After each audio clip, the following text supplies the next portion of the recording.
Hello everyone. Good evening. Am I audible?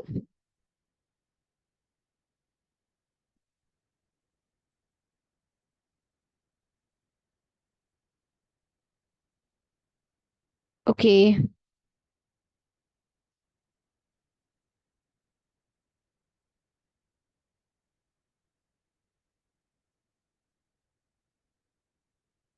fine. Shall we start? Anyone have any doubts?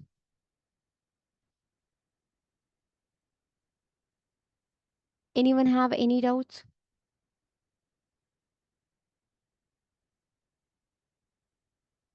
Okay, no doubts, right? Fine. So yesterday we were discussing about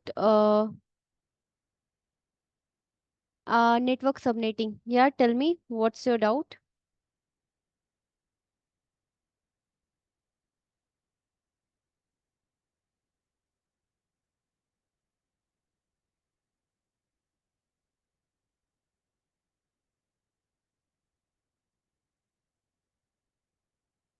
Okay, in assignments. Okay, so tell me what's your doubt exactly? Like, do you have any confusions or something?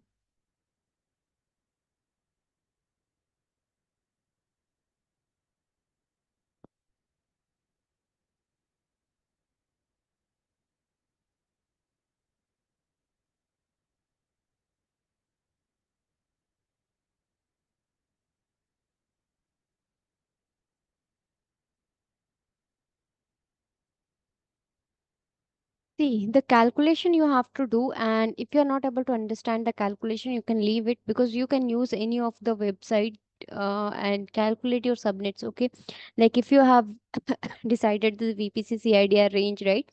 So you can also use you can use that and you can decide the subnets range according to that. You can calculate that easily using the websites which I have shared already. Okay, so yeah, the calculation things, like if you will understand now also, it will be like it's a mathematical things, Nidhi. So basically, majorly it's according to the host, according to the networks, it's have some it's specific formulas and all, right? You have to cover all of those things. And if you're not getting it, so it's fine.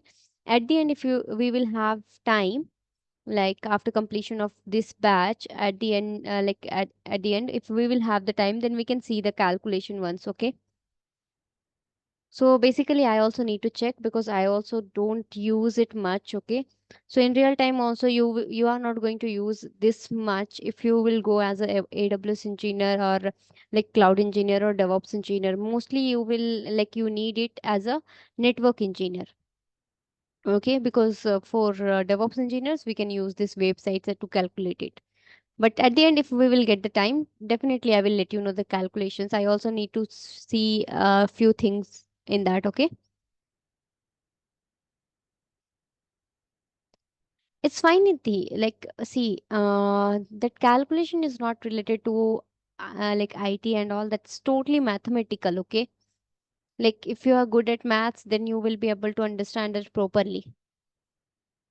And seriously, I'm also not that much good in maths. Okay, so till 12th I was, but after that I was not. Okay, so I also have to check once the calculation, because it's been a long time I have calculated it. So I think before 1 year or 2 years. So let me check it. Then I will cover it. Okay, fine. Okay, so just a minute. My screen is visible, right? Very less students join today. What happens? Everyone have energy only on Monday. Fine. So here in VPC, we have discussed what is VPC and how to create VPC, what is subnet, how to create subnet, public subnet and private subnets, both we have discussed. Then we have discussed here the router and route tables. And here also we have discussed how to provide the entries, how to define the route in this route table. Okay. And after that, we also have seen the internet gateway here. Okay. So we have seen internet gateway, as well as we also have seen here the NAT gateway. So these things we already have covered in VPC. Next, the things which we have to discuss. First thing is that you already know about the security group, but we will discuss it again. Security group, and then we will discuss about the NACL as well. Okay, that is network ACL, access control list. So we will see that, as well as we need to see the VPC peering. After VPC peering, we will see the VPN.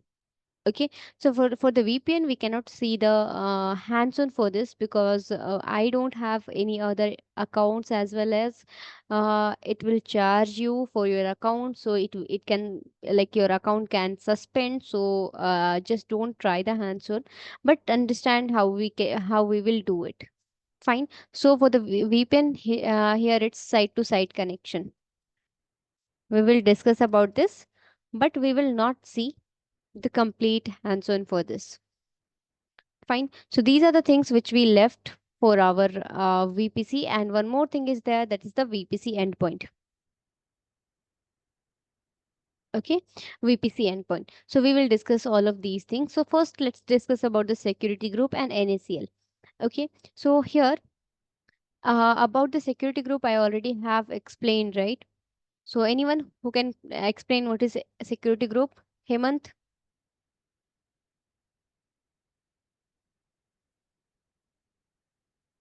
Okay, Ajit? Anyone can answer what is security group? Under EC2 only we have discussed, right?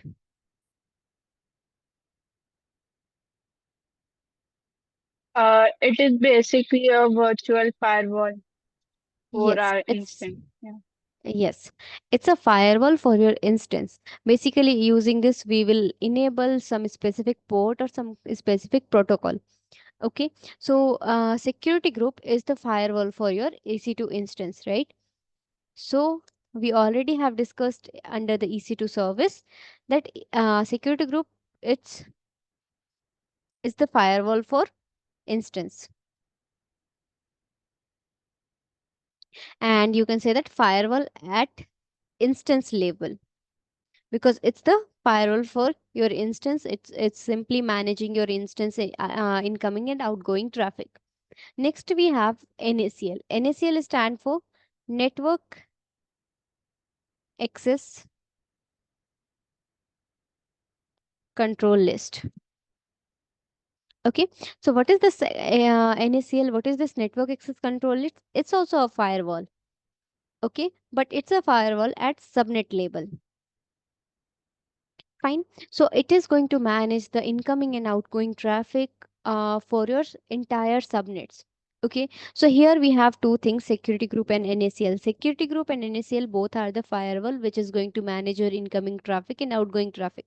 Who can access your applications, who can access your server, who cannot, who can access your subnets. Okay. So this is simply the firewall for one, the security group is firewall at instance level. NACL is the firewall at subnet level. Okay, so now we will discuss some differences between the security group and NACL. Okay, so let's discuss few points about the NACL. We already have discussed the points about security group. So now we will discuss about NACL. Okay, so 1 minute. Let me open again the notes. Sorry, it should be here.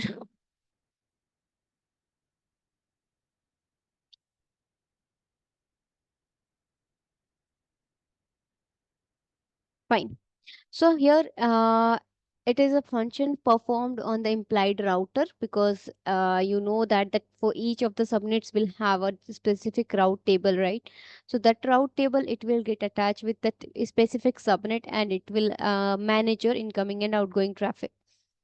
So here NACL is an optional layer of security for VPC that acts as a firewall for controlling traffic in and out of one or more subnets. Okay, so if you have multiple subnets, one NACL, one network access control list, you can attach it with the multiple subnets.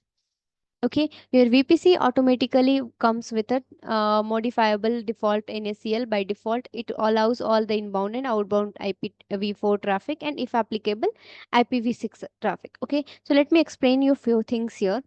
When we were saying this EC2 instance, right?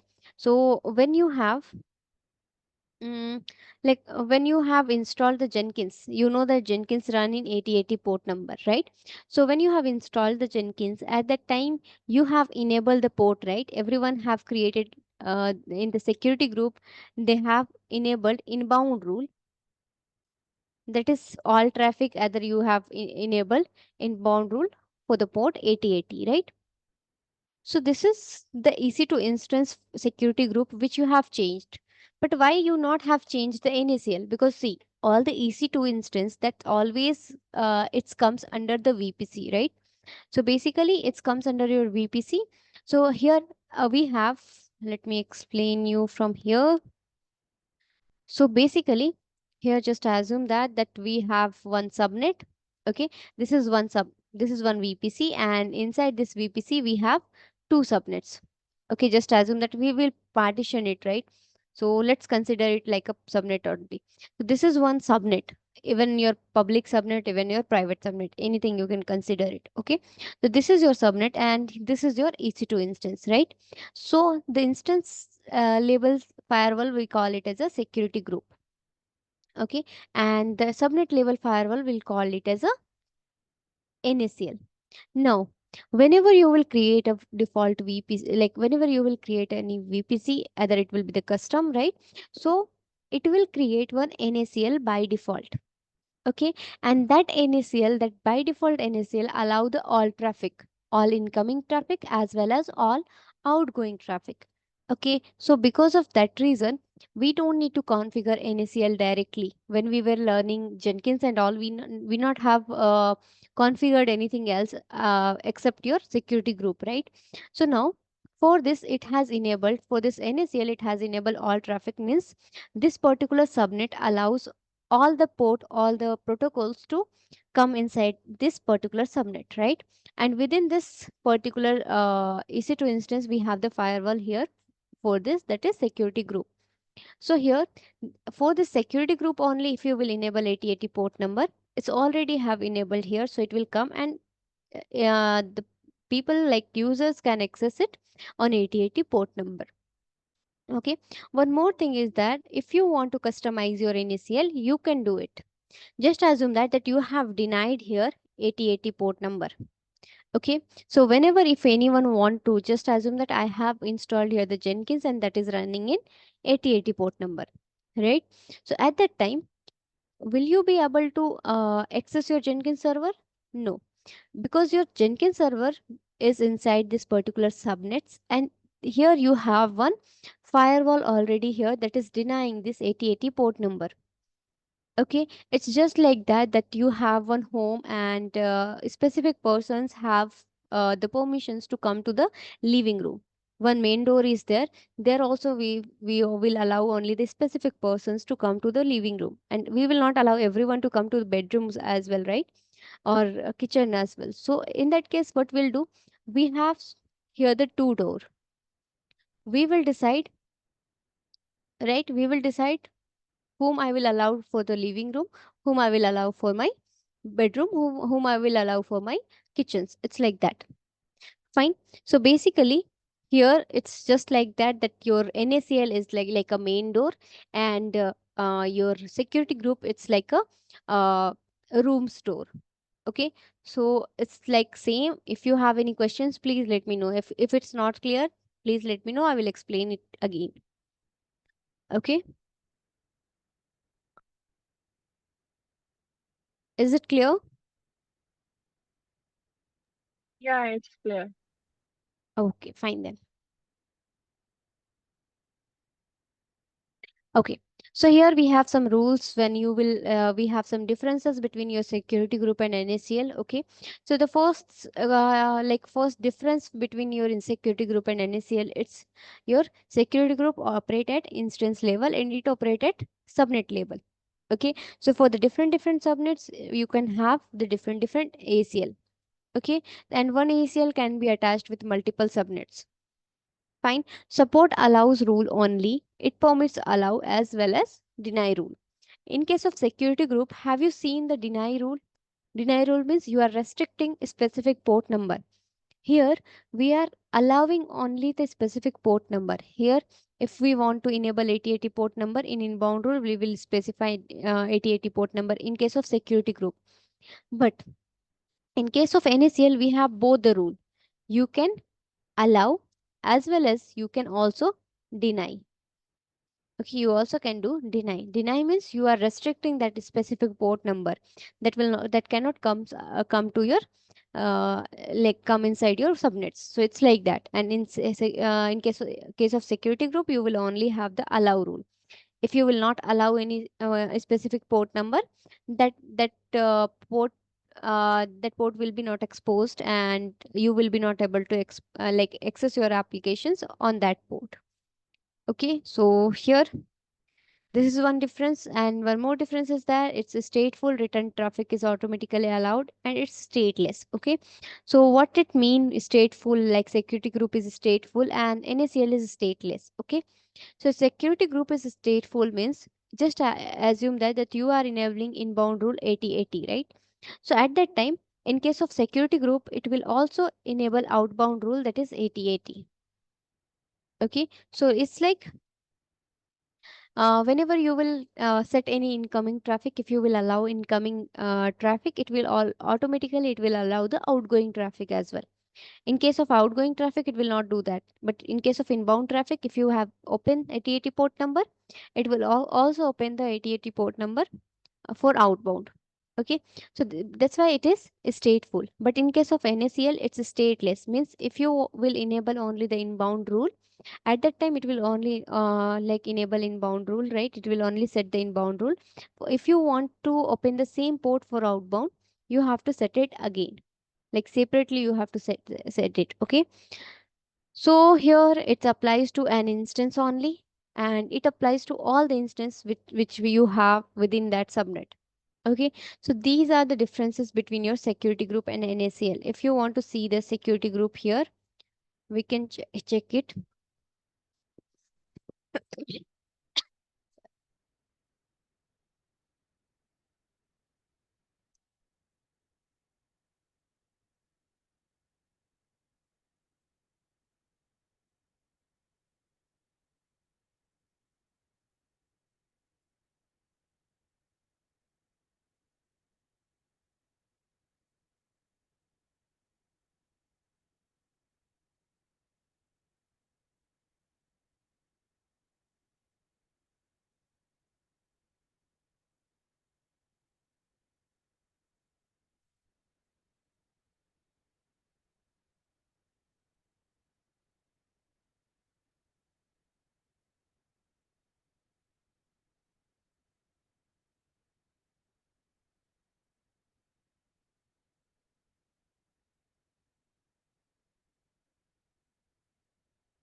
Okay, it's loading. It's taking more time to load. Actually, I haven't deleted my VPC. Okay, so I just forgot to delete my VPC. So now we'll continue with the same. Okay, so let's go to the VPC.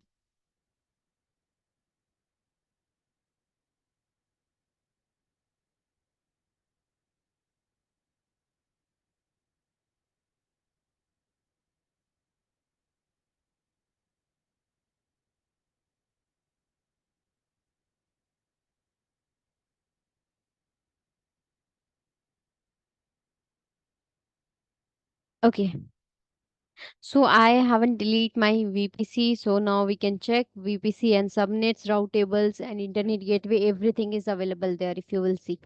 Okay, so internet gateway is also available here. So we will continue with the same VPC. Now, if you want to see your NACL, here you can go to the network ACL and you can check here. Here I have two NACL. If you will see here, one is for the default VPC, one is for your my VPC. And if you want to check your own NACL, let's check it. Here you have inbound rule that is enabled all traffic. Okay, see, this one is the whenever you will set your like NACL, it have some sequence for your rules. Okay, so it will have some number of like you can define first rule, second rule, like that. Okay, so maximum number of rules, let me check it here. I have written it. mm, just a minute. This is only NACL, right? Firewall to control this.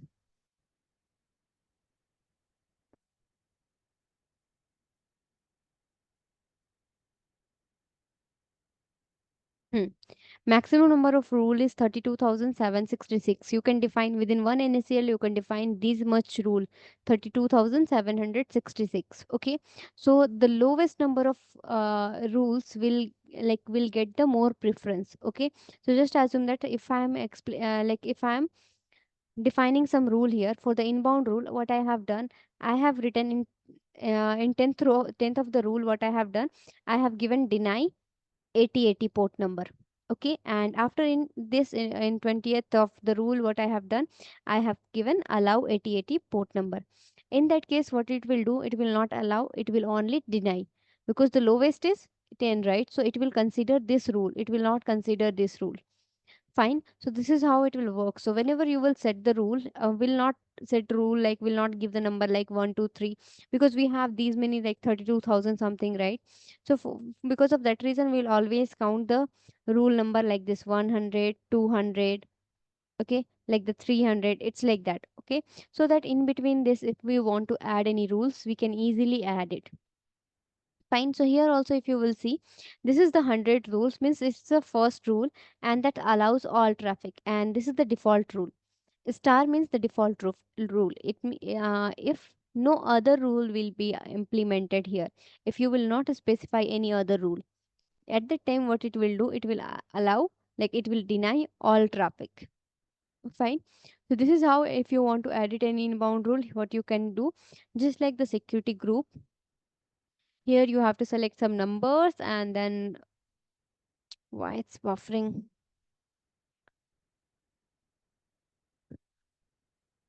Okay, so here you can add a new rule. Here you can specify the number like 200. Okay, and if you want to enable any specific port number, you have to write here a specific port number, give the source, and what you want, whether you want to allow or whether you want to deny. Okay, so like this you can do and save the changes. Fine, so like this you can customize your NACL, but this is the default NACL, that's why it's enabled all traffic. But when you will create your custom NACL, at that time it will deny all the traffic, only it will have this rule. Okay, so if you want to allow any specific port, you have to allow it.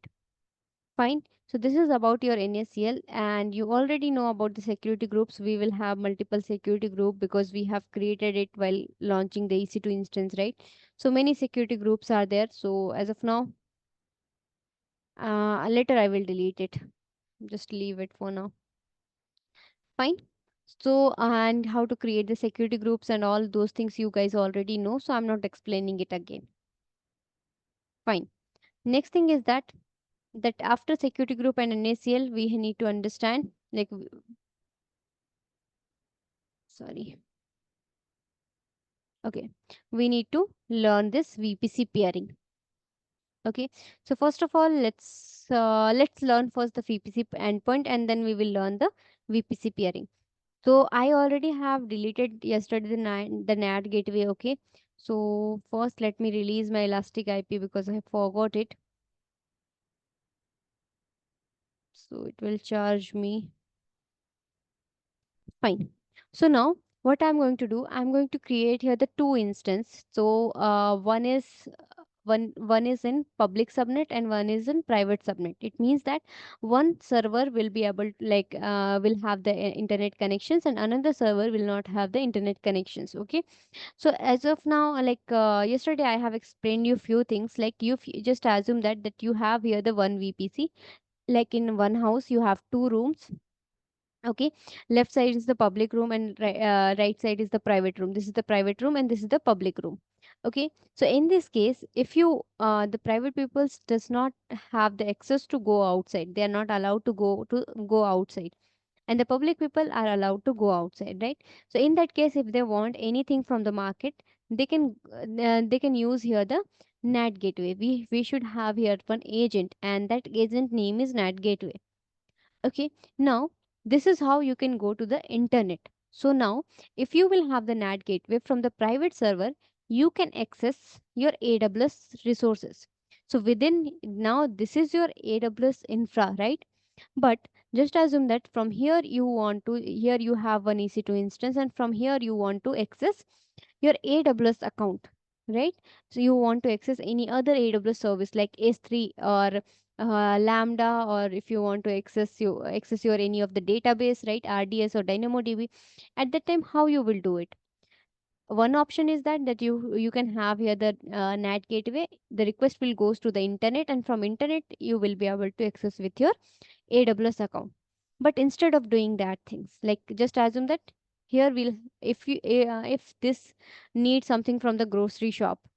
Okay, so they will say, what these private people will do, they will ask to NAT gateway will that agent will go to the market and bring the things, right?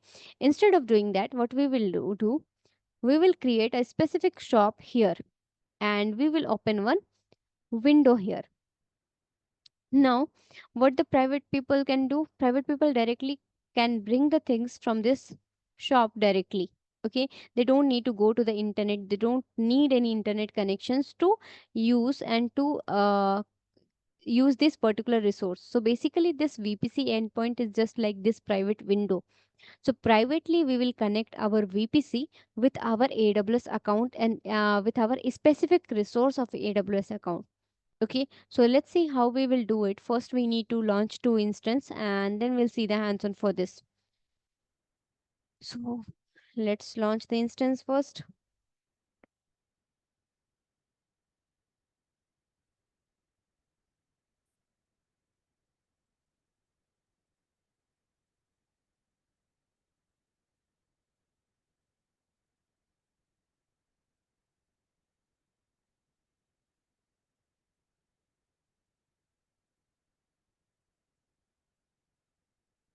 This is my public server. Let's take the same one. Only I just need to change this VPC and public subnet. One more thing I am doing here. Okay, just leave it. Subnets I have selected public subnet, and my VPC I have selected. Let's launch the instance. So this is what I have launched in my public subnet. Next, I will launch in my private subnet. So this will be my private server. And here it's T2 micro. Key pair is this, and select the VPC. And I want in private subnet, and I don't want public IP address. So let's launch.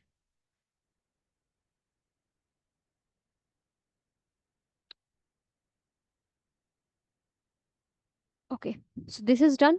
Now let's connect with the public server as well as with the private server. So I'm going to use here the mobile extreme so that it will be easy for us to log in. We will we will have the two tab. In one tab we'll connect with the public subnet, sorry, public server, and in one tab we will we will connect with the private server. So let's see.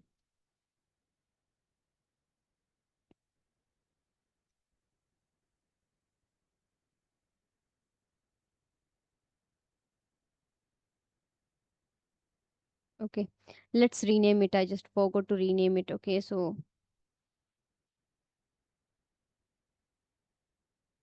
this is my public server. Fine. So now if you will see, this is my public server, it's 225. If you will see here, it's 225. right? So now I want to connect with the private server. So for this, what you need key pair. So let's create a key pair here. That's my key pair name is key1.pem. So let's create it and let's open this key pair.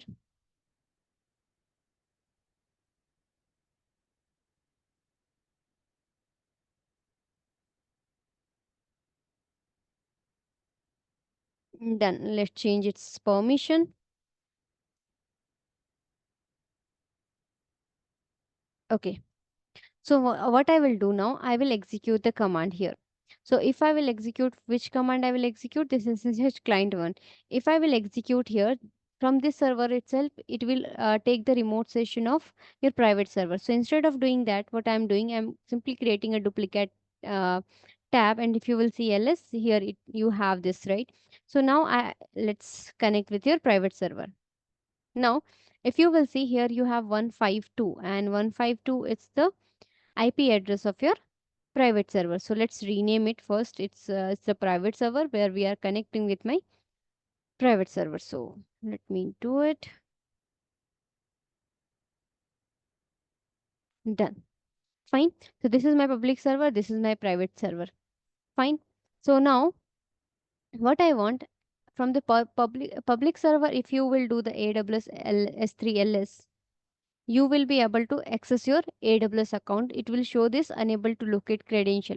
But if you will show here AWS S3 LS, it will not show, it will not give any outputs. Okay, it's giving this AWS configure. So what we need to, I'm going to show you, we want to access S3 service. Okay.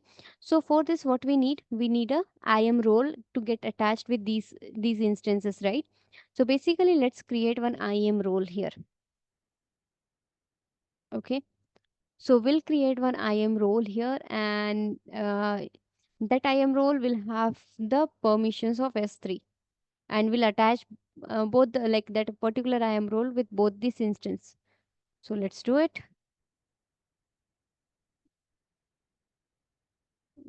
Okay, I don't have, I think we have deleted it, right? So AWS service, we want EC2. Next, the permission we want, that is for S3. I'm giving S3 full access. Click on next. Here, give the role name.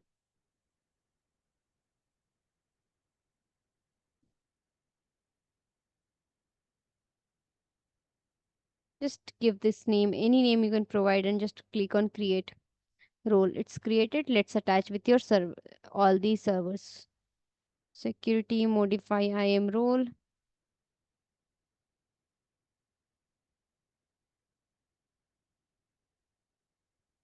For the public server also will do the same.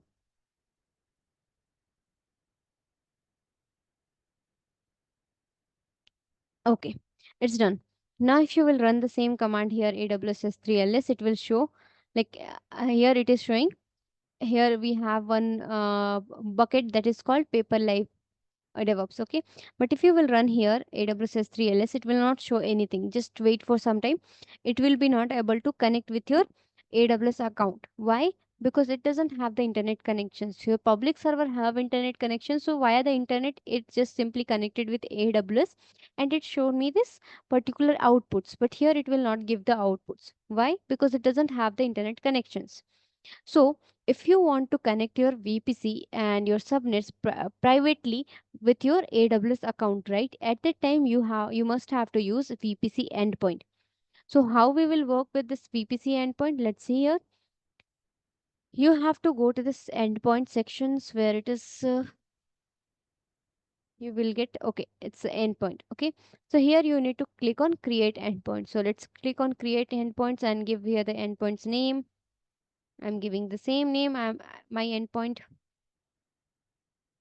Okay, and it's for the AWS service. It's just like your IAM role, how you create. Okay, so next, the service you have to select here, and the service which I want, that is S3. So search for the S3, and here you have few types of endpoints like gateway endpoint and interface endpoint. So there is two type of endpoints is there.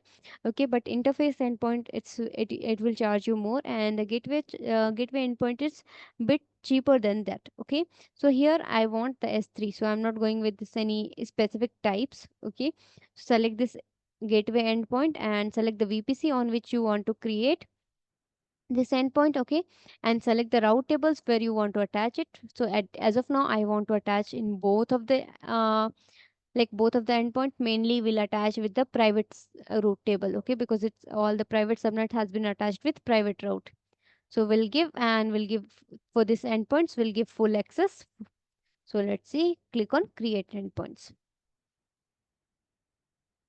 Okay, so now you have created the endpoints here. Now if you will do here again the AWS S3 LS, it will work. See, it have given you the results, right? So if you want to create the buckets and all, so using this endpoint you can connect with privately, you can connect with your AWS any specific service. Fine, this is your VPC endpoint.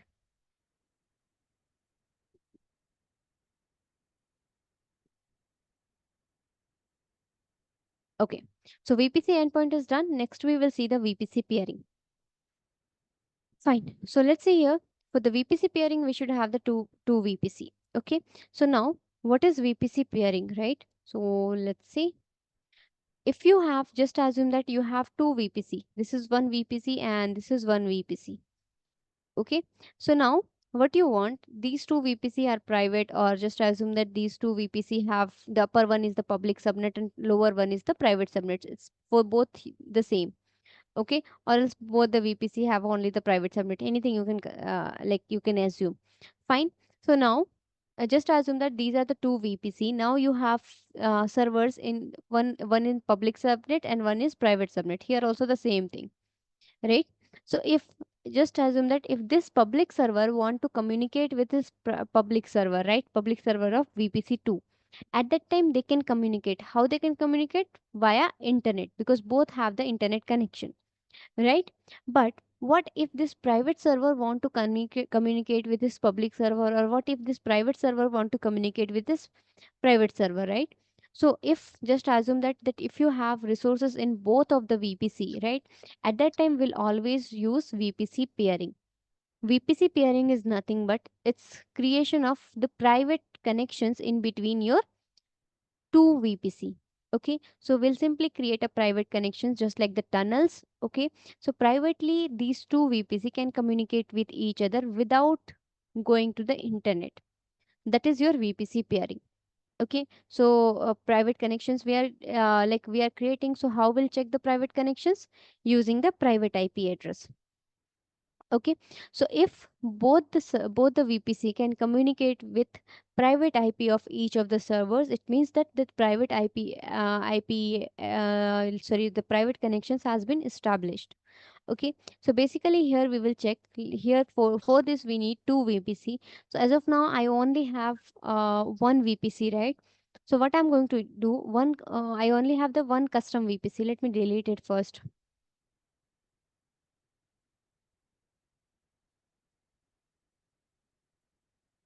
Okay.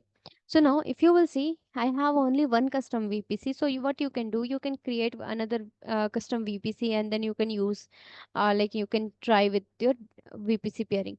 But I'm going to use my same, by the default VPC. So I'm going to connect these two VPC. One is the default VPC and one is my custom VPC. Okay. So in your default VPC, all the subnets are public. So it will only create the public servers, right? Then how we can check the private connectivity, right? So to check the private connectivity, we will use private IP address. So let's do one thing. Already we have in my VPC, I have two servers. So to check the connectivity, I'm going to launch one server in my default VPC. So let's go. That name I'm giving, the server name I'm giving as a default server.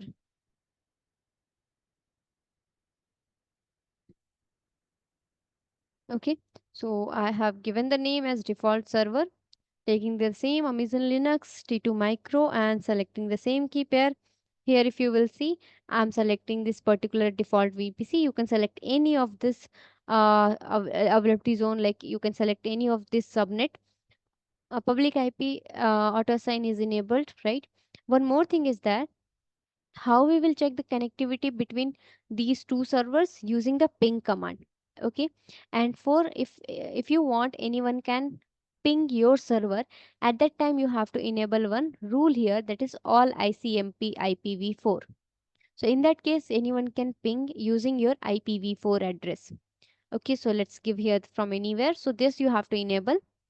So this we also have to enable for my public server and private server. So let's launch this instance and let's change the public server security group.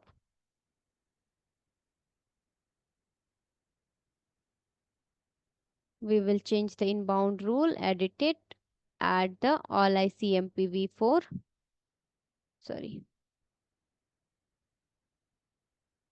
and anywhere, save the rules. The same thing we will do for private server as well.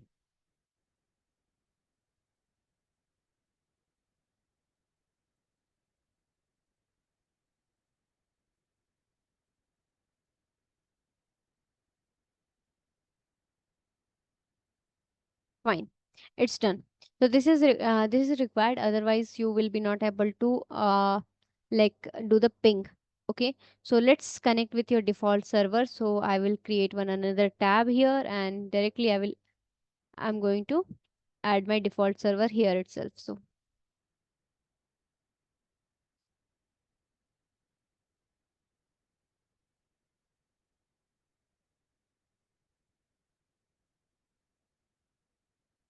and the name is default server.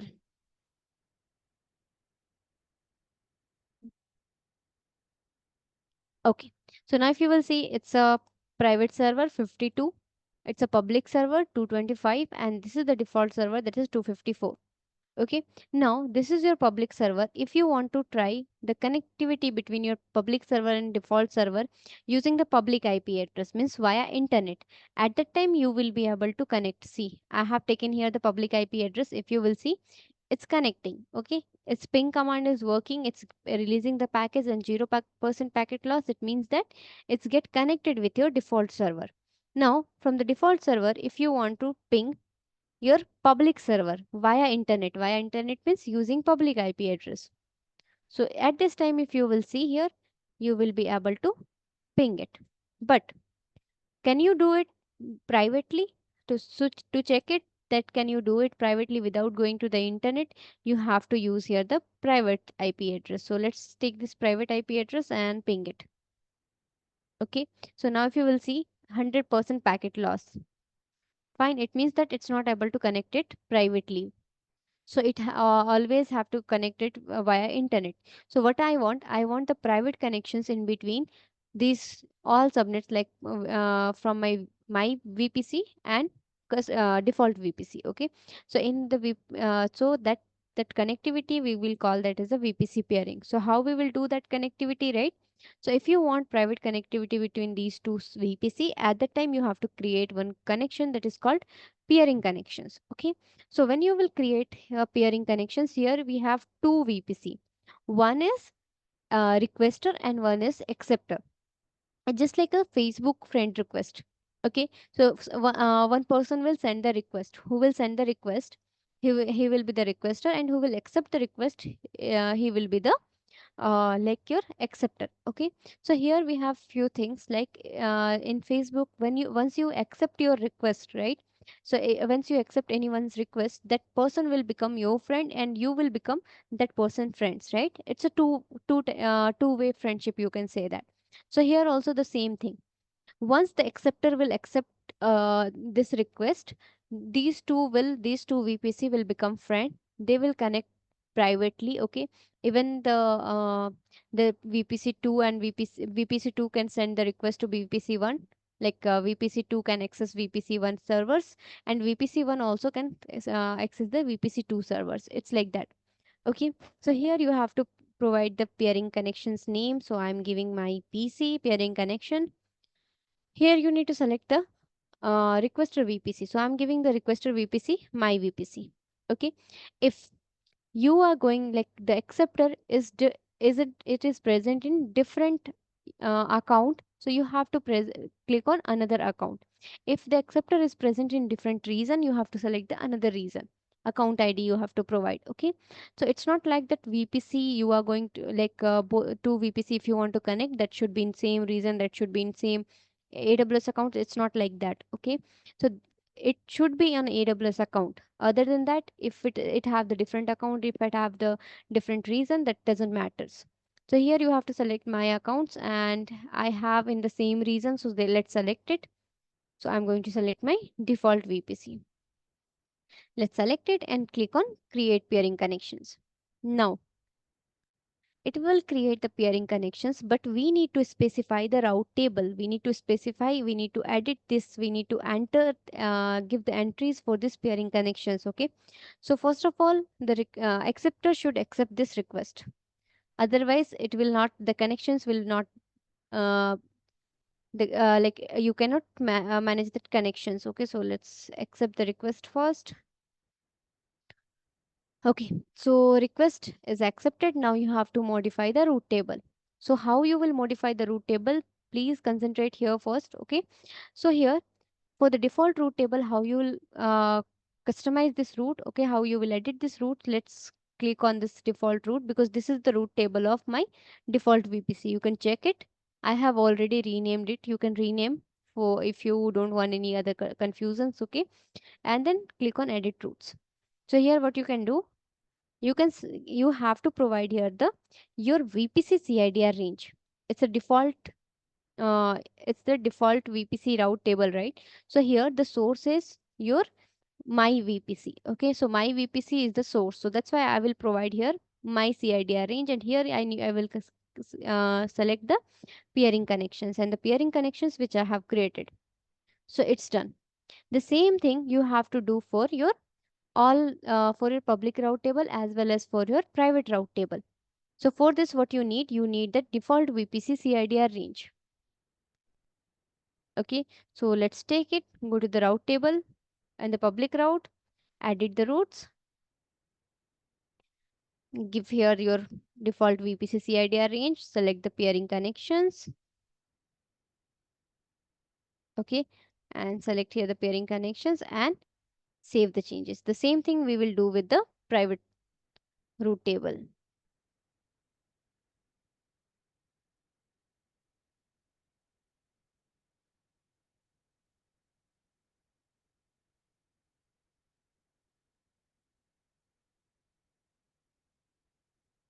Okay, so fine. So now if you will see here, if you want to try, like if you will do here the ping with your private IP address, it is working now. If you will see, 225 is the private IP address of your public server. Now, if you don't want this, if you want your to connect with your private server, which is in private subnet, right? So let's take the private server IP address and let's try to ping it from your default server. Sorry.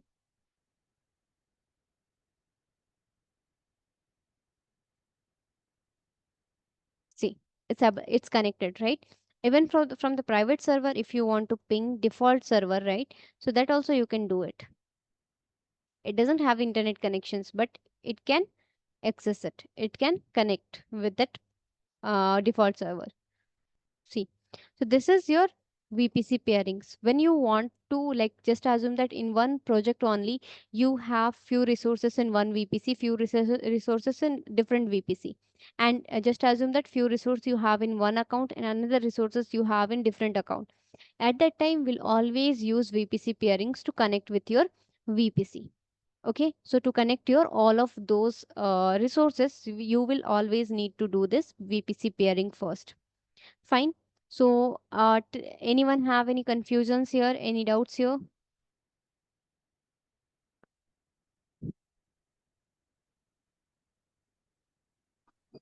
That is clear. Okay, fine, it's clear. So now if you will see, next thing is that site to site connections. Okay, so here we have established the connectivity between two network, because one VPC is nothing but the network itself, right?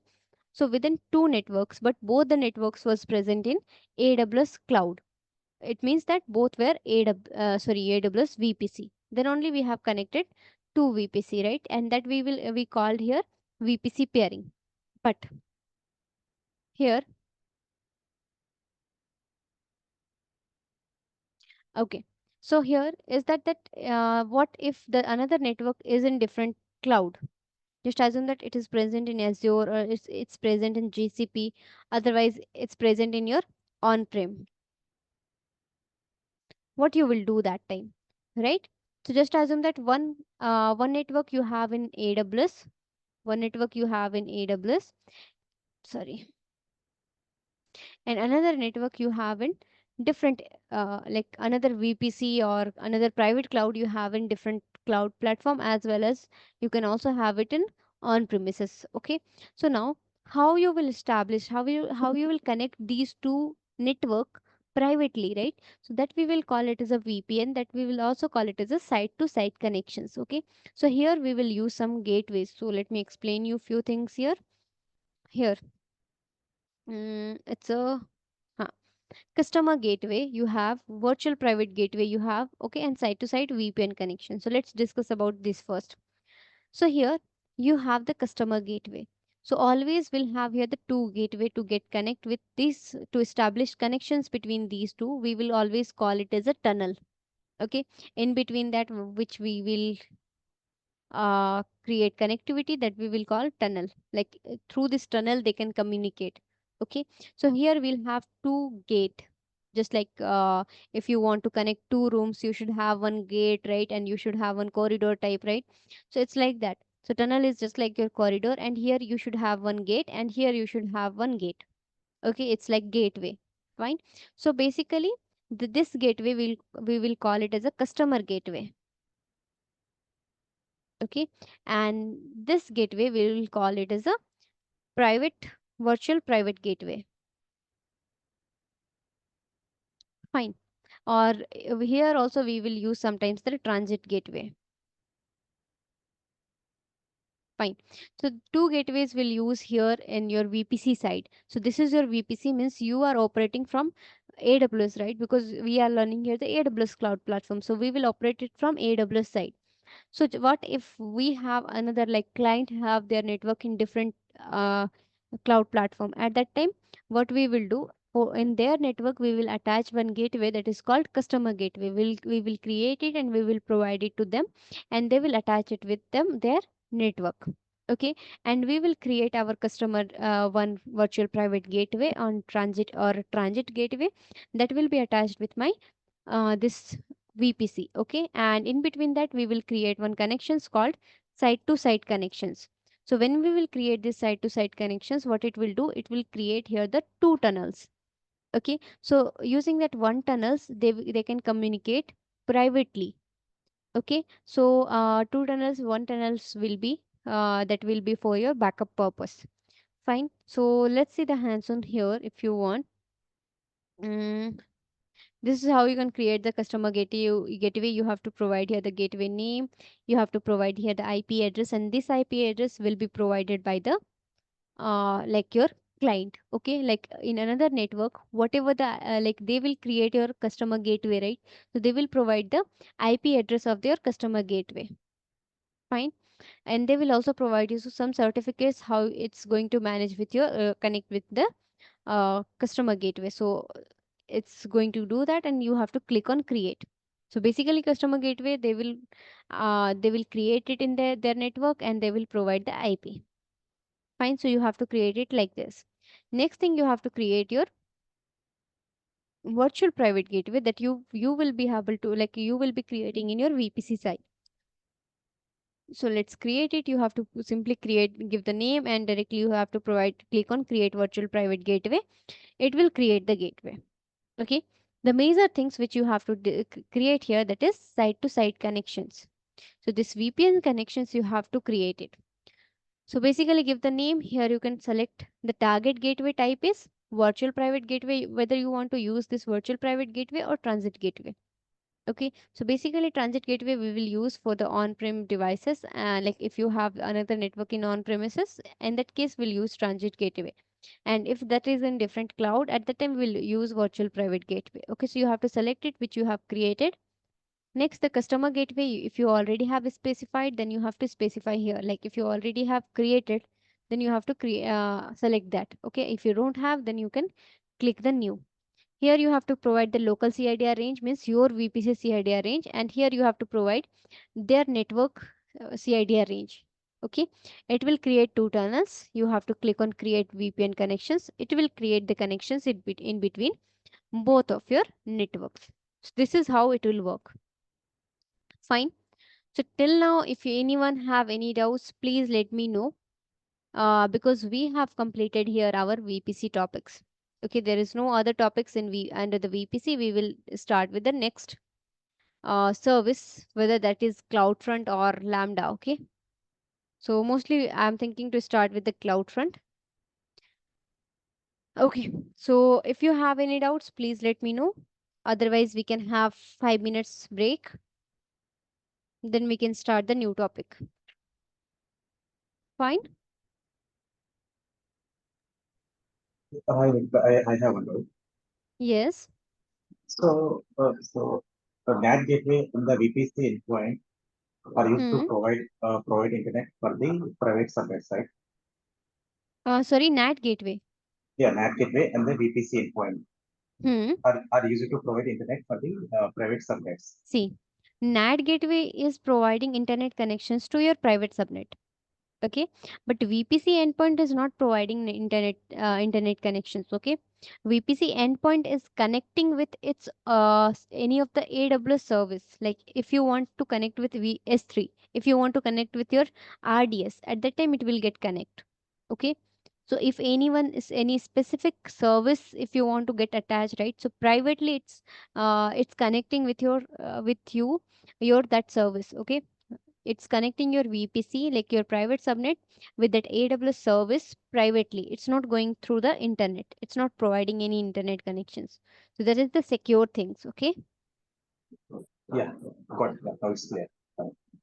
Okay. Yeah, Anyone else have any questions? Okay.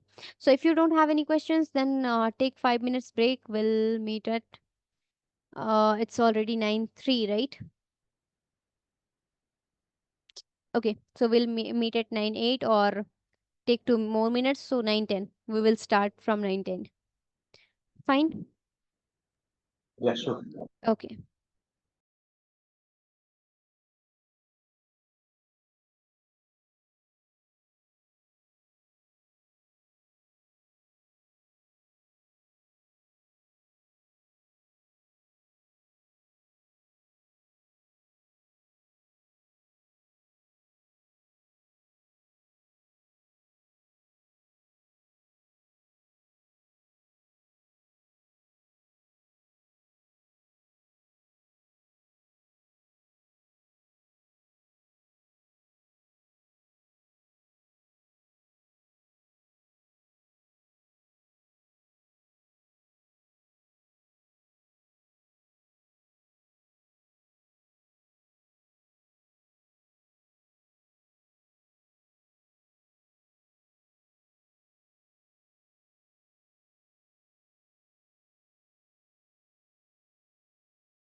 Yeah, everyone came.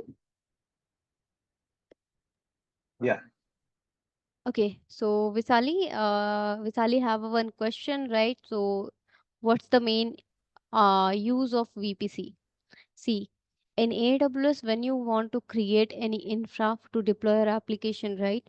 So at that time, you need multiple EC2 instances, right?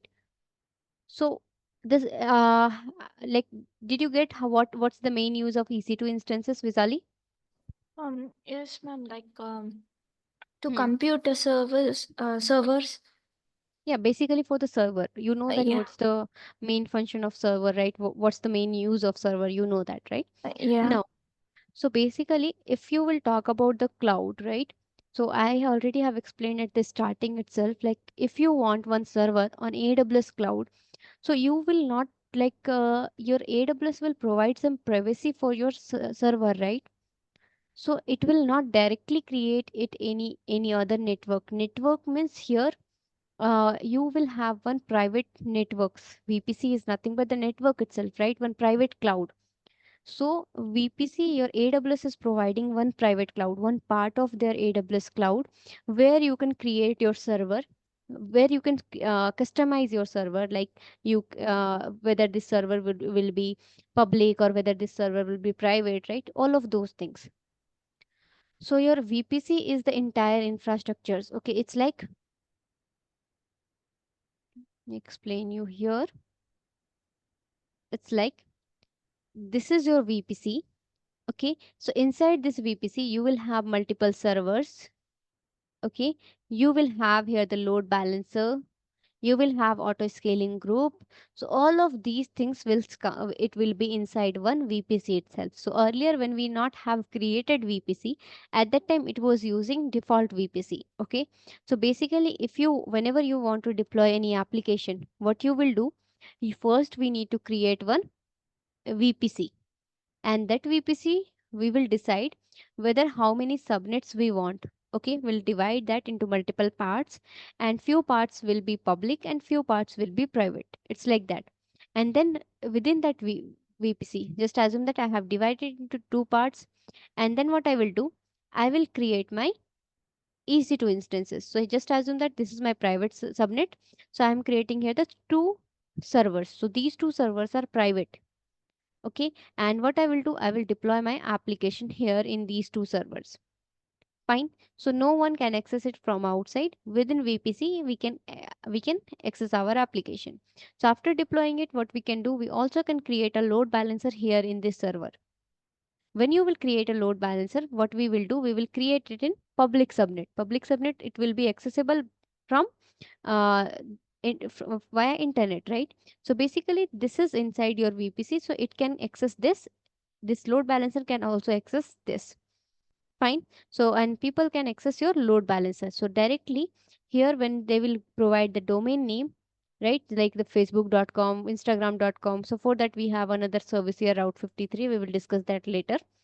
So when you will give here the DNS at that time, whenever you will give here the facebook.com, it will open the Facebook page, right? How it will open the Facebook page? Because that request will goes to that server where that Facebook application has been deployed, right? And that also have their own infra. So whenever we want to deploy our application, we will or not only decide the server, we will decide the entire infrastructures. Just like if you want to open a school, or if you want to open a college, right? At that time you will not decide only the classrooms, you will also decide like the entire campus, where will be the library, where will be the labs, everything you will decide, right? So it's just like that. So entire college is your VPC, your classrooms are nothing but this EC2 servers. It's like that.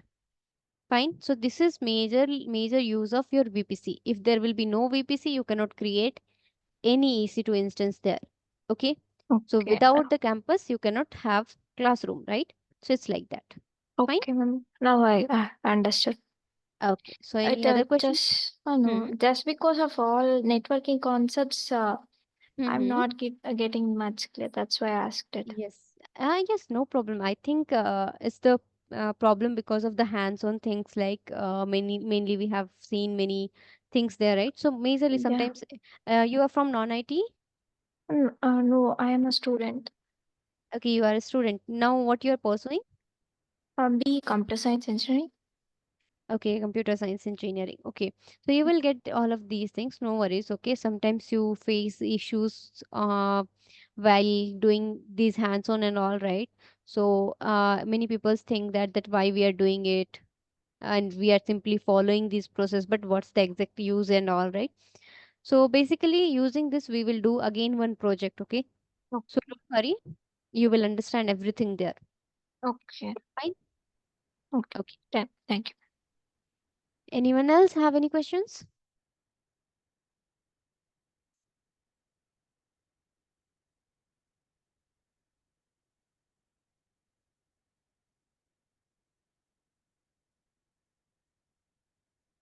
Guys, do you have any questions? It's clear as Okay, fine. So let's start with the another service that is CloudFront. Okay, so before learning this CloudFront, see, I don't have notes for this CloudFront. You can get the notes from anywhere. Okay, from the internet also you can get it. And after sometimes, if I will get the time, definitely I will like I will send you the notes. Okay, so basically it's a small topic, but it's a very mandatory topics everywhere. We will use CloudFront. You cannot, if you are using AWS, you cannot escape CloudFront. Just like you cannot escape VPC, right? Just like that, you cannot escape CloudFront as well if you want to deploy your application on AWS. Fine. So basically, before learning this CloudFront, we need to understand few things. Okay. So at the starting, when we have started learning AWS, I was discussing AWS infrastructures, right? So in that AWS infrastructures, what we have discussed AWS reason, we have discussed AWS availability zone. Okay, so these things already we have discussed. So, like AWS region is nothing but the geographical region. Availability zone is the place where we have our data centers, right? So, two more as were there in our AWS infrastructures. I told you that we will discuss it later, right? That is your AWS edge location and AWS regional edge cache. Fine. So these two things, these two entity we not have discussed that time. Okay, so let's discuss about this AWS edge location and AWS regional.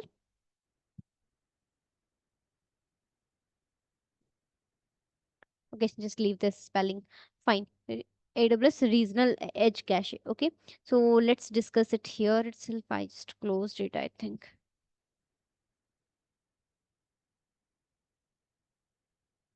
Fine. So here, just assume that you have there is the in Tokyo region what you have deployed your application. Okay, so in Tokyo region, this is the Tokyo region, and here in Tokyo region data center, what I have my application server. So there I have deployed my three application servers. Okay, it means that the three EC2 instances there where I have deployed my application. Okay, so now just assume that this is in the your Tokyo region. So now, uh, and the users are accessing it from India. Okay, so basically we have latency. Do you know what is latency? Anyone know what is latency? it's like connection time would like Hmm. So basically, if you will see what is latency is, so how much time it is taking to give you the response. Okay. So just like that whenever you will access any application, like whenever you will open the Insta, right? So at that time, it will open it within few milliseconds only, right? It will open directly. But if you will open few of the websites, what it do, it sometimes it's buffer. It means that it's take more time to give you the response. Okay, so whenever you will you will open any application, there is two things. You will send the request and the server will give you the response. Okay, so how much time it will take for sending the request and getting the response, that we will call it as a latency. Fine. So this latency like depends on many things. First things, it depends on your internet connection. Okay, if your internet connection is weak, at that time it will always like buffer, right? It will take more time, so latency will be high. Latency will be high means this request and response time is more. That time we will call it latency. There is high latency. Okay, so now if you will see internet connections and few more things, it's there. Like if you have more load in your server. Okay, so if you will be having more load in your server, at that time also there will be the high latency. Just like have you opened your IRCTC or applications at 10 or 10:30 when the Tatkal tickets will open, right? At that time, if you will open the IRCTC, at that time what it will do, like it will buffer, right? It will not allow you to book the tickets. It will be very slow, right? So basically, why? Because the load is more. More traffic is coming at that time, and the server doesn't have that much capability to give response to all those users. So in that case, also you will get here the load, right? You will get here the high latency. Next thing is that here it will be. It also depends on the distance of your application server. If it's present near that your application has been deployed in the server which is near to you, at that time it will take very less time to give you the response. Okay, so this also depends on distance. So basically internet connections, that is on your hand. Load, that is on application team's hand, like that is your infra team, like in hand of that infra team, because they will increase and decrease the number of instance, they will auto scale it, right? One more thing is that we also have like you can increase and decrease the number of instances. That's for the load. Okay, that for that we have the solution already, that is auto scaling group, right? But the third problem is that distance, how we will manage that, right? So for that, how we'll do? So basically, your application is deployed in Tokyo region, and just assume that in Tokyo also you have multiple users, and in India also you have many users. So what you will do now? The distance is more from the Tokyo. You have deployed our application in Tokyo region, right? And from India you are accessing it.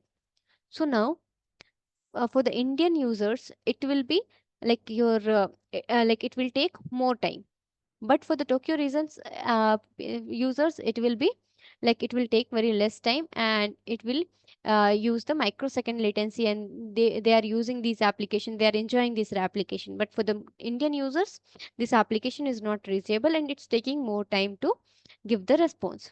So whenever there will be a high latency for any of your for any of your applications, the user will they don't want to use your application, right? So it's the loss of your it's the loss of your the application team, it's the loss of the company who has developed this particular application, right? Who has deployed this application. So basically what we need, so basically whenever you will deploy your application, your major concern is that for everyone it should be, there should be the low latency. Okay, so everyone can access your applications properly. So it's like that we need to make sure that. So basically, now, if you want the less latency for Indian user also, what you will do, it's in Tokyo region. So what you will do, you can create, okay, so you can create your few application server in Mumbai region. Just assume that this is the Mumbai region. And in Mumbai region, what I have done, I have created two servers, two application server, so that whenever the Indian users want to access my applications, the request will goes to Mumbai region servers. Okay, and the users who is accessing it from Tokyo, they can the request will goes to Tokyo region. But like this, if you have the users in multiple countries, what you will do? You will create your servers in each of the region. So, okay, so if you will create your servers in each of the regions, you will face many problems. First thing is that you are paying for more servers. Here you are paying for 3 instance, here you are paying for 2 instance, right? So you are paying more, as well as whenever you will update any of your application, right? You also need to update these two servers as well.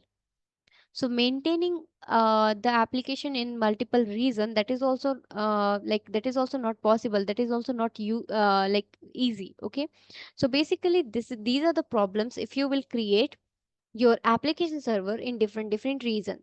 So instead of doing this, what we will do, AWS will provide you one edge location. So what is edge location? Edge location is nothing but the storage. Okay, so multiple locations AWS have its own storage. Okay, the temporary storage is there. So instead of creating a web application here, like instead of deploying here our application server in our Mumbai region, what we will use here the edge location. So what this edge location will do, see, if you will deploy your app server, you have to pay for entire EC2 instance for your servers, right? But if you will use edge location, you only need to pay for this edge location, and it will occupy few storage. Okay, so it's very cheaper than that servers. So basically here it have its own physical storage that is called edge location. So what this physical storage will do, whenever the user, just assume that this edge location is in India, right? So if the Indian user want to access it, the request will goes to edge location. Okay, and if already this application, this information is available here, at that time it will simply send it to user. And if it is not present here, what it will do, it will bring from this main application server, it will store it here, all the applications, all the details, it will store it here, as well as it will give the response to user. Okay, so whatever communication we are doing it via this, through this edge location. Okay, so when you will do these things here, we will connect edge location and our edge location and our web application server, our application server here, using CDN. It's a content delivery network. So what it will do, it will establish a strong backbone between your edge location and your app server, even if your app server is located in very far distance. Okay, then also this edge location uh, can bring this information in microseconds. Okay, so basically if you want very less latency, if you want fast delivery of your application, at that time always we need to use CDN, and the CDN will use the edge location. Fine. So basically here this is the edge location, and one more thing is there, that is regional edge cache. Okay, so this edge location, it's a temporary storage. If no one will access this application for 24 hours, it will remove it from here. Okay, again if anyone will access it, again it will bring it from here. Okay, so for 24 hours it will hold the information here. But there is one more thing, is that regional edge cache. So it is also the storage mainly will use to archive the data. Okay, so when this edge location will remove this data, right, when the edge location will delete it from here after 24 hours, that data will get stored in this edge location. Okay, sorry, regional edge cache. So this regional edge cache, it will hold the data for 3 days. Okay, so whenever this user will send the request, it will goes to edge location. Edge location will search in regional edge cache. If it is not there, then it will bring it from app server. It will keep it 24 hours. If no one will access, again it will move it to edge location. Oh, sorry, regional edge cache. And if no one will access, again it will get deleted from this after 3 days. It's like that. So basically, when it's using edge location, regional edge cache, and your application servers, right? All this connectivity has been done by CDN. Okay, and basically, you are not able to see this edge location and regional edge cache. Just like while creating AWS, EC2 instance, you were able to see availability zone and region and all, right? But edge location and your regional edge cache, you cannot see. Fine. So basically, this here we are going to use CDN for the fast delivery of our content. And here in AWS, the CDN service it's provide, that is called CloudFront. Okay, so your CloudFront is nothing but it's a CDN. Okay, it's nothing but it's CDN. okay, content delivery network, which will provide very less latency for your applications to like whenever the user want to access your application, they will get your application very fastly. So for that we will use CloudFront. So as of now, I'm not going to deploy any application in my server. What I'm going to do, instead of doing that, I'm going to use here S3 bucket. So what I'm doing, I will create one S3 bucket for the hands-on, and there I will deploy my objects. I can deploy my application, I can deploy the images, I will deploy multiple images. And then when you want to access this object, what you use the object URL, right? So we will not do that, because for each of the URL you will for each of the object you will simply take the URL and you will access it. But what I want to access this entire buckets, because this is my, just assume that this is my application servers. It's like that. I have deployed my application. So what we will do, we will use CloudFront. Okay. So we will connect this CloudFront with this S3 bucket. So S3 bucket is the source bucket where we have our like our details, our applications. Okay. And using this CloudFront, what we will do, when you will create a CloudFront, it will provide one DNS. It will also provide one domain name. So using that domain name, whenever you will browse, the domain name will simply, like, this CloudFront will access your S3 bucket and it will provide you the outputs. So why we are using CloudFront? For the fast delivery of network. Okay, for the fast delivery of content. So basically, to get this content fastly, we will use this CloudFront. So let's see the hands-on for this now. Okay, so for this we need a S3 bucket. So let me do one thing. Let me terminate these EC2 instance so that after some time we can delete our VPC. Okay. And also let me delete this.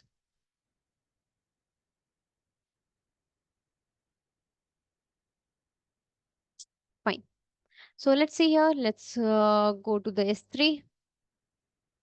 And we already have one bucket. I think I not have deleted it. So let's see.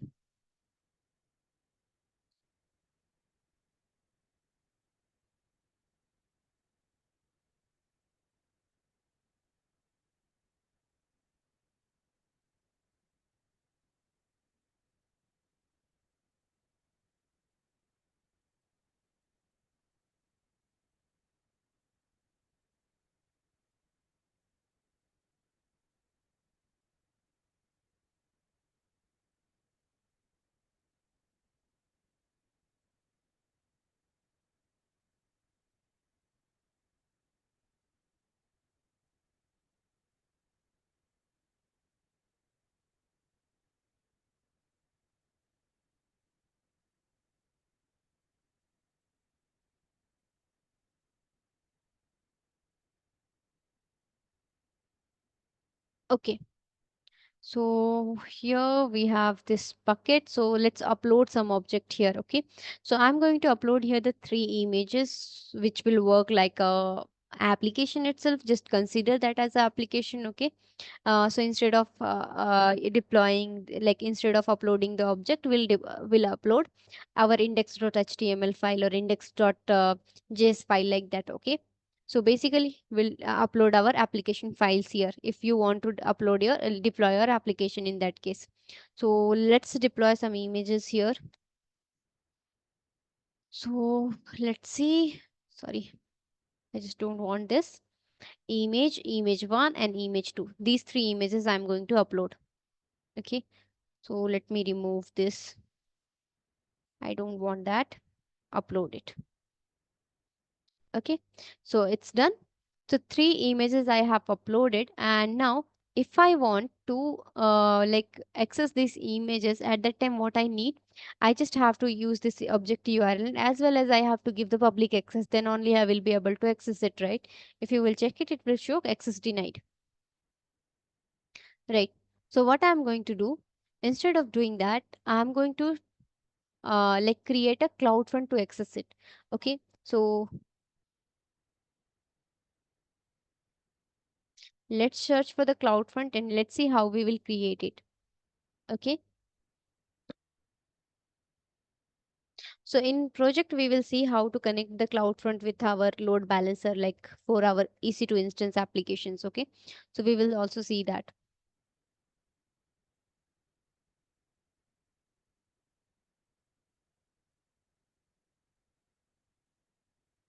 Okay. So let's create the distribution. This is your CloudFront dashboard. Here it will show how many CloudFronts you have. Okay. Distributions. It means that it's a CloudFront, your content delivery networks you are creating, like distributions you are creating. So I am going to create one distributions, and here you have to select the origin. Origin means you want to select which server from using this CloudFront. Okay, it means that that source. Okay, this one. Whether you want here in EC2 instance, whether you want here to the load balancer and then the multiple servers, right? So you can select any of this. So as of now, we will select S3. If you have multiple web application, like if you have the application servers and you have connected that with the load balancer, right? And you want fast delivery networks, at that time you will use CloudFront, and this we will use in all organization for all applications. Okay, so basically in that case you have to select here the load balancer. If you will have API gateway is there, right? So many things are there, media store containers, and also just leave these things. Okay, majorly we'll use API gateway, elastic load balancer, and S3. So let's select the S3. Here you don't need to select anything else, and origin access you have to select here. Few things you have here. If you will select public, it means that the bucket will be public. It means that anyone can access individual object, as well as anyone can access it via your uh, like CloudFront. Okay, but I want that only it will be accessed by the CloudFront, not using the no one can no one else can access it without CloudFront. Okay, I don't want to make my bucket public. I only want, if anyone want to access my objects at that time, access it through CloudFront itself. Okay, so you have to select this origin access control setting. Okay, and here you have to create this uh, setting. So as of now, I already have it. I can select it. Otherwise, you can directly click on create a new one. You can directly click on create. Okay, by default it will create one OAC, origin access control. How you are going to access your S3 buckets, it's creating that. Okay, so it's done. Then you don't need to do anything. You viewer protocol, like who can access your CloudFront, so they can access it using HTTP or HTTPS. Okay, you can select it. If you want only HTTPS, then you have to select only HTTPS. Okay, what are the HTTP method it is allowed? You can get head options. Okay, many things are there. Get head options, put, post, patch, delete. So I only want only get for this CloudFront.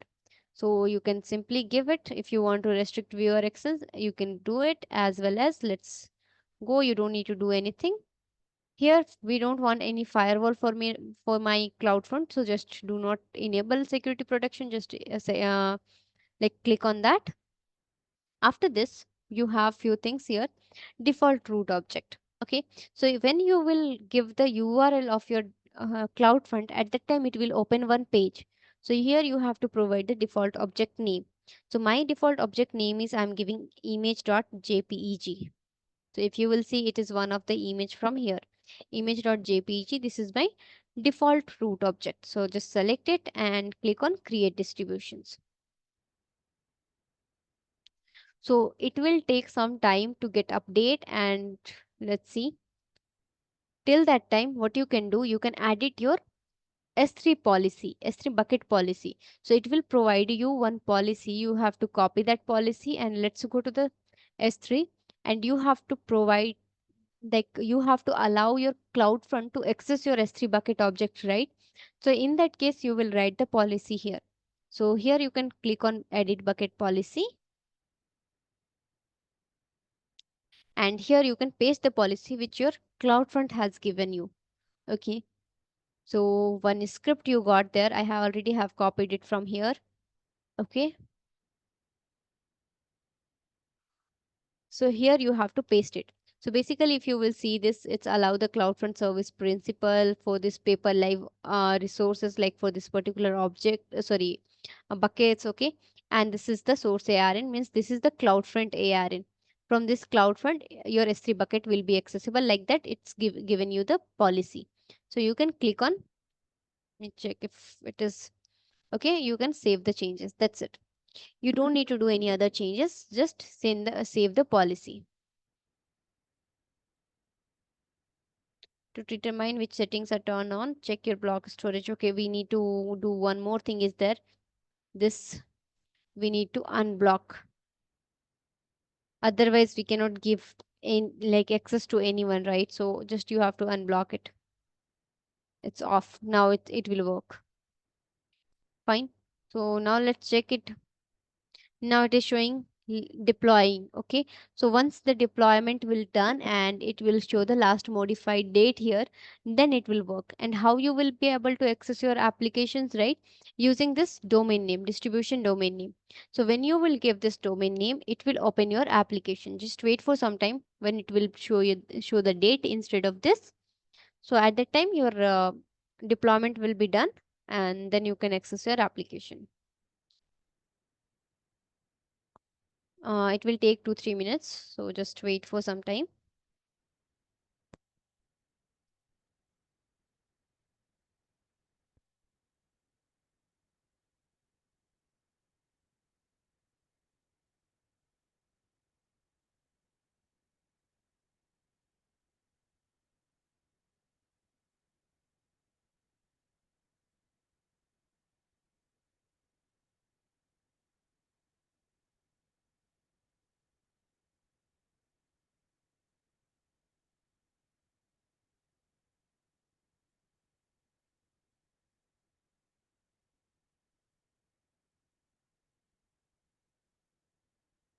Okay, it will take some time. You can directly refresh it from here to check this.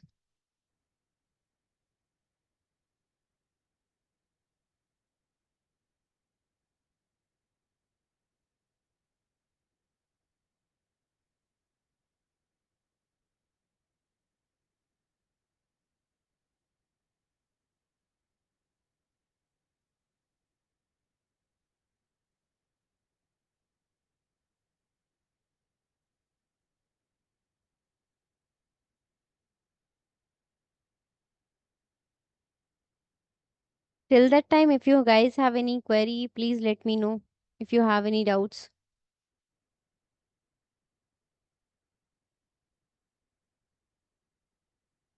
Understood, right? What is CloudFront and what's the major use of this? Basically, its use is to fasten up your application delivery. Okay, like whenever anyone want to access your application, that will take very less time. Because of that reason, we'll use CloudFront. Fine.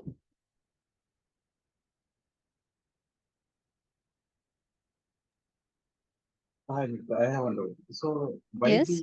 why we are deploying the application in different region? Why not in the same region? Different reason means. Like application network here we are accessing from India, right? Likewise. Like you are, I think, asking the question from VPC itself, right? No, not like this one, cloud friend. So In CloudFront, I didn't told that we will deploy our application in different reason. Okay, you okay, said in different reason, right? I have explained you the thing. So let me that's it. explain you few things here. See, it doesn't like that you will have your users only in India. Just like we have one application that is mostly that is mostly we use that mostly the users are from Europe.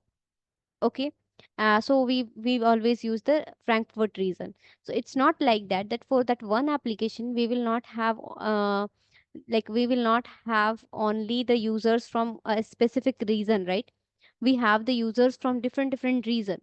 So now you will not going to deploy your applications in different region. You cannot deploy it, right? Because if you will deploy, you need to pay for your servers, you need to pay for many things, like you need to pay for you need to also manage the updates and all for your servers. So that is the things. That's it. Okay, like we want to deploy our application in one specific reason so that there will be no other like no much confusions will be there. Okay, so we want to deploy our application in one reason. So basically, even if it is in Mumbai region, mostly the users will use CloudFront for the high latency. Sometimes, according to the distance and all, like you can get the less latency, right? Exactly. Yeah. So for the distributions, uh, for the content distributions, we'll use this CloudFront. Okay. Yeah. Okay. So now if you will see, it's showing the last modified date here. So you have to take here the domain name, and after taking here the domain name, when you will see it's showing here the base image which I have provided. The root image I have given image.jpg. Okay. If I want to access this image1.jpg, what I will do? I will simply give / image1.jpg. It will open the second image. If I want for the like second image, image2, like the third image, you can give this. Again, if you want image1, you can give it image1. Now it's opening it, right? And now if you want the root image like image.jpg, just enter it, it will open this. See, in case of when you have deployed like when you have uploaded multiple images in your S3 bucket, you were using the S3 bucket object URL, right, to access your buckets. In this case, we only need to do / and image name. That's it, right?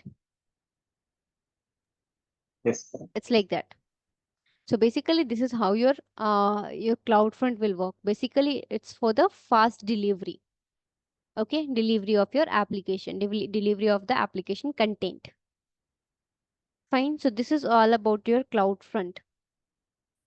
So if you guys have any doubts, please let me know.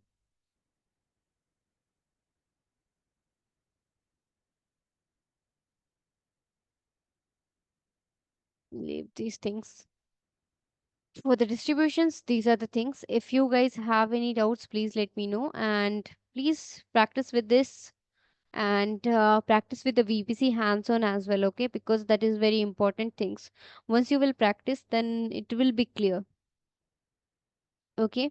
And then you will also can get the doubts, so that time I can clear your doubts.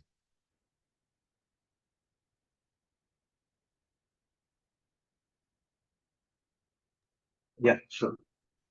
Okay, so do you guys want to try this CloudFront once? I think it's easy and it will take only 5 minutes, right? We have time. You can try with this. Upload few images and you can try with this. Fine? Yeah, we can. Okay, and share me the domain name. Everyone are here, right? Please don't leave the session. Everyone should send the DNS to me. I'll check if I will be able to access your image or not using the CloudFront domain name. Fine? Yeah, sure. We'll let you. Okay. Fine then. Giving you 5 minutes.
Okay, fine. So who is not practicing, they can simply vote for I already have raised the poll, right? So please vote there and then you can leave, okay? And if you want to stay, then it's fine. And if you have any doubt, then you can stay. And who is doing it, please wait. Because if you will get any issue, if you will have any questions, we'll clear that first. Fine.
For the assignments, please wait 2 minutes. Let me ask the host, okay?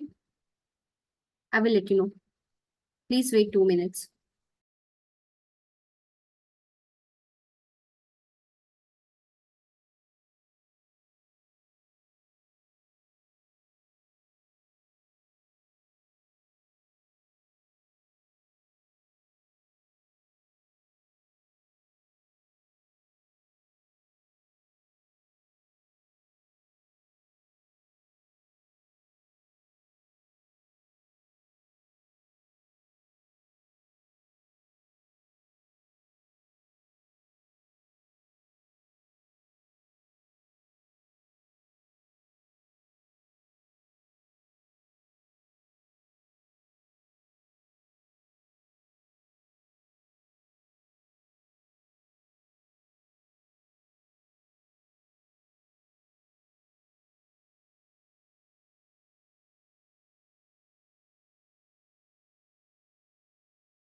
Yeah, so tomorrow you guys will get one drive link. There you have to upload your assignments, okay?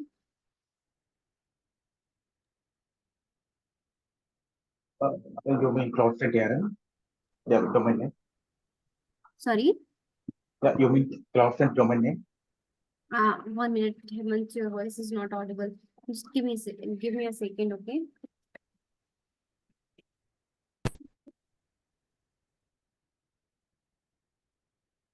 Hello. Yeah, sorry. Assignment in the sense you mean cloud front domain name, likewise?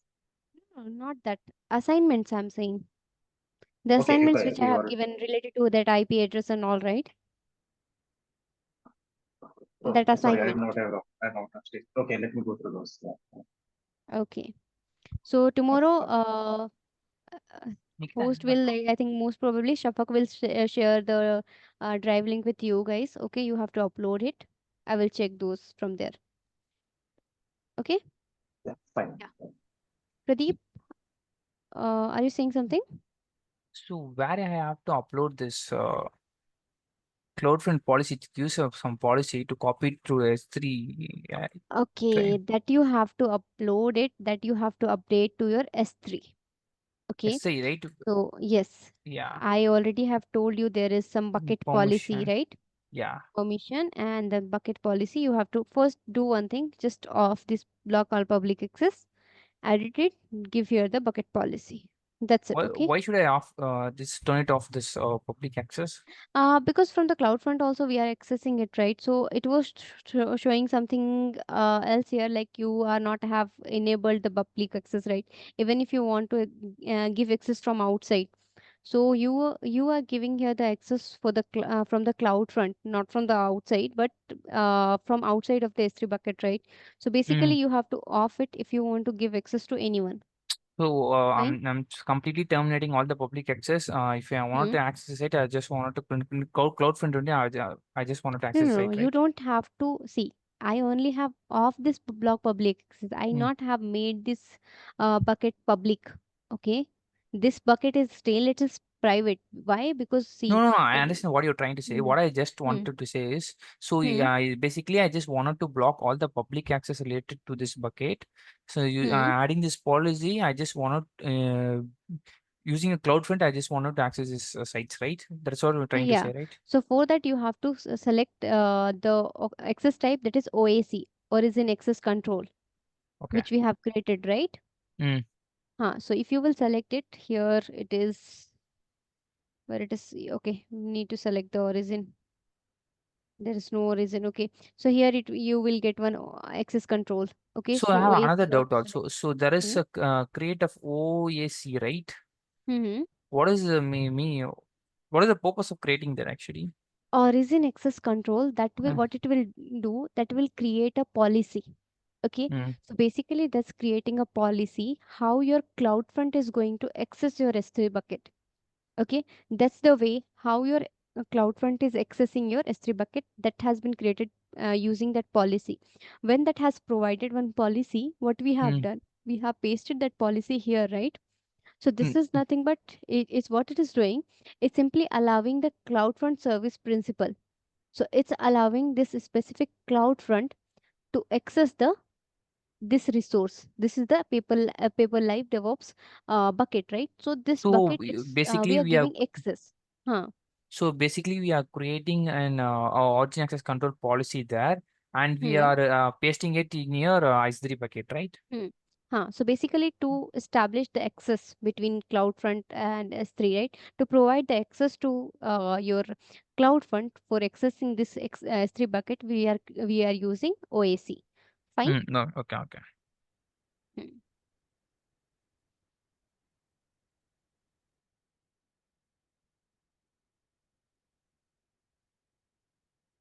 Okay, great.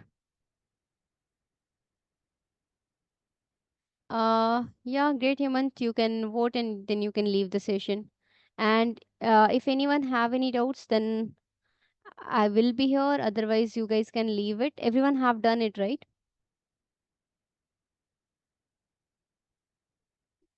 I think few people's only Hemant have shared it to me. What about Nidhi? Abhi. Okay. And Visali, is it done? It is still deploying, ma'am. That's why I can't send it. Okay. Oh. Okay, fine, Nidhi, no problem. Yeah, sorry for interruption. Hmm. So regarding assignments, I didn't attend those previous two classes. Okay. Hmm. Is there any, I mean, did you provide any document, I mean, to do those assignments or, So I think you guys are getting the recorded session, right? yes, exactly, yeah. So just go through with the recorded session and all the documents you will get there. I think Shafak is uploading somewhere, okay? I think where you can get the notes as well as I'm also uploading it on GitHub, right? So you will Yes, get I the am aware notes of. from GitHub, okay? No worries, I will go through those. Thank you. Okay.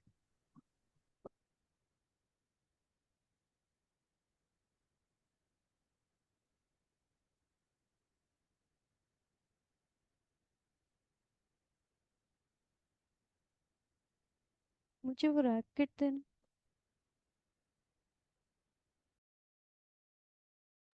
I have done it, ma'am.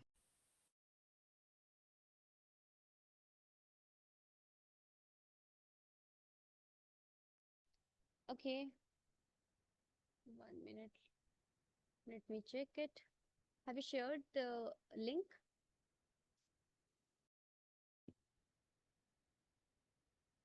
Who told? Who is done? Me, ma'am. Abhishek. Okay. So have you shared the link? No, no. Okay. Are you sharing it? No, not the task. Actually, it's poll I have done. Okay. Poll you have done. Okay. Then you can leave. Yeah, yeah.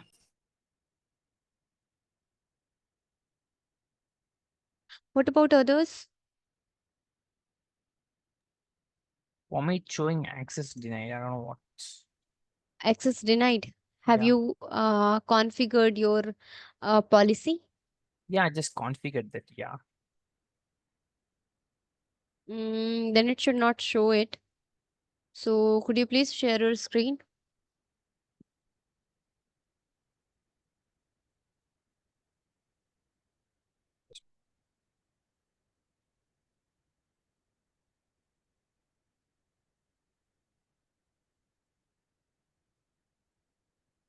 Can you please see me? See my screen? Yeah, now it's visible. So Yeah, 1 minute. 1 minute. Show me the policy once.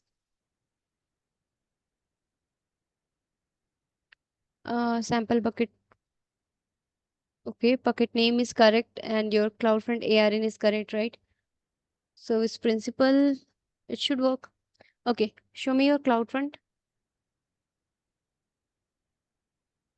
It's showing the last modified. Where it is showing access denied, show me the URL which you have shared. Have you used OAC or OAI? Which one you have used? Show me Yeah. that distributions. Go to the origin. Go to origin and click on that. Click on edit. This one. Click on edit. I think go down. OAC is there, right? Somehow it's the click on copy policy here. Again, we'll copy it and give there. Okay, save it again. Okay, it's fine. Go to the Okay. bucket policy and click on edit and just edit the policy. I think some issues with this, but Control A, Control. Just remove it and paste it. Save this.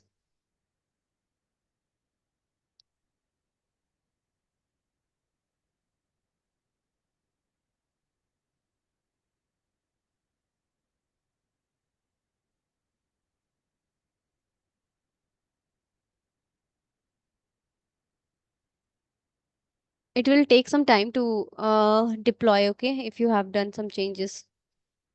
Okay. Have you uploaded any object? Yeah, I just uploaded object. See, Have you given the root object? no, I didn't give the root object. Okay, that's the problem. Okay, go to the distributions, your cloud front. Go to the cloud front. Just Here close. your object is there, right? Yeah. Okay. Then here in general only. Okay. In general only. Here in the setting options, just click on edit and just go down and give the root object.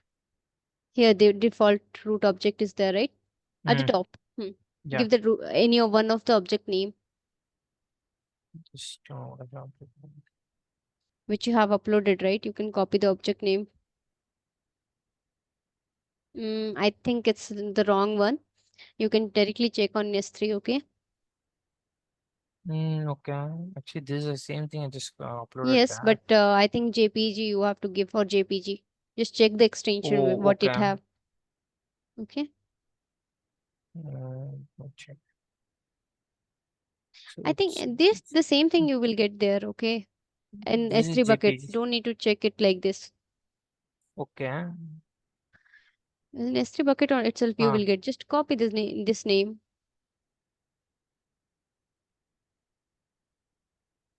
Paste it there.